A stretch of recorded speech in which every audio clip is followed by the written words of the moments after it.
क्या आपने कभी सोचा है, यदि सूर्य प्रकाश है तो उसे अंधकार कैसे ढक लेता है?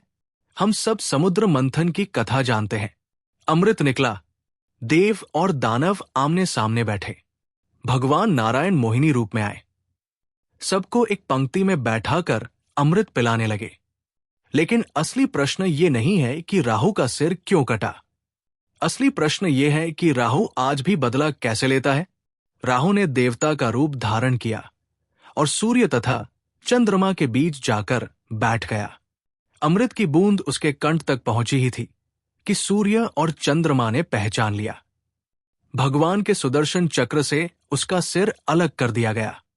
कहानी यही समाप्त होनी चाहिए थी, लेकिन यहीं से एक अदृश्य युद्ध आरंभ हुआ। राहु अमर हो चुका था।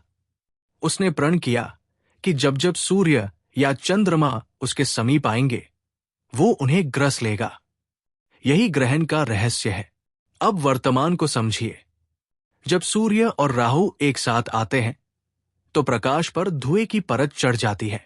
सूर्य जहां होता है वहां तेज, प्रतिष्ठा और आत्मविश्वास देता है, लेकिन राहु भ्रम, अतिशयोक्ति और छाया का कारक है। इसलिए स्थिति अच्छी होते हुए भी स्पष्ट नहीं रहती। अवसर सामने होते हैं, पर मन में संदेह बना रहता है। राहु जिस तत्व को छूता है उसे बढ़ा देता है। सूर्य अहंकार और मान का प्रतीक है। इसलिए यदि इस समय सफलता मिलती है तो अहंकार भी बढ़ सकता है। यही भीतर का ग्रहण है।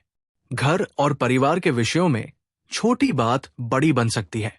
संपत्ति के मामलों में उलझन हो सकती है। अपने ही लोग आपके कार्य का श्रेय ले सकते हैं। आपको लगेगा कि आपने परिश्रम किया और मान किसी और को मिला। ये प्रत्यक्ष नहीं, परोक्ष खेल है। लेकिन यहां एक दूसरा पहलू भी है। सूर्य कर्म और प्रतिष्ठा का भी स्वामी है। भले ही वो ग्रहण में हो, उसकी दृष्टि कर्म क्षेत्र को शक्ति देती है। इसलिए कार्यक्षेत्र में अवसर मिल सकते हैं। वरिष्ठ अधिकारियों से संवाद लाभकारी हो सकता है। राजनीति या शासन से जुड़े लोगों को अनुकूलता मिल सकती है। एक ओर घर में भ्रम, दूसरी ओर कर्म में उन्नति। यही दो पहलू है। संवेदनशील समय वो होता है जब सूर्य और राहु अंशों में अत्यंत समीप आ जाते हैं। उस अवधि में निर्णय सोच समझ कर लेने चाहिए।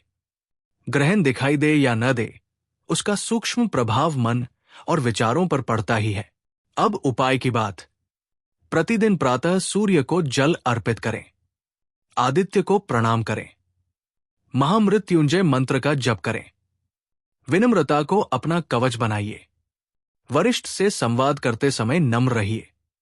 परिवार में विवाद हो तो धैर्य रखिए। संपत्ति से जुड़े कार्यों में सावधानी रखिए। याद रखिए, राहु प्रकाश को स्थायी रूप से नहीं निगल सकता। वो केवल क्षणिक छाया डालता है। सूर्य पुनः उदित होता है। असली ग्रहण बाहर नहीं, भीतर होता है, जब अहंकार विवेक को ढक लेता है। यदि आपने अपने भीतर के सूर्य को जागृत रखा तो कोई राहु आपका प्रकाश नहीं छीन सकता। यही इस समय का सबसे बड़ा संदेश है।